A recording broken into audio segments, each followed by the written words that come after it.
सिला रहमी से मोहब्बत बढ़ती है, सिला रहमी से माल बढ़ता है, सिला रहमी से उम्र बढ़ती है, सिला रहमी से रिज़्क़ में कुशादगी होती है, सिला रहमी से आदमी बुरी मौत से नहीं मरता, सिला रहमी से उसकी मुसीबतें और आफतें टलती रहती हैं, सिला रहमी से मुल्क की आबादी और सरसब्ज़ी बढ़ती है, सिला रहमी से गुनाह माफ़ किए जाते हैं, सिला रहमी से नेकियां कबूल की जाती हैं, सिला रहमी से जन्नत में जाने का इस्तेहकाक हासिल होता है।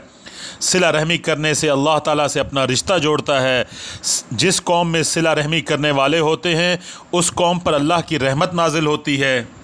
रहम अल्लाह की रहमत की एक शाख है। इससे अल्लाह ताला ने फरमाया है, जो शख्स तुझसे रिश्ता जोड़े उससे मैं भी रिश्ता मिलाऊंगा, जो तो तेरे रिश्ते को तोड़ दे उसके रिश्ते को मैं भी तोड़ूंगा।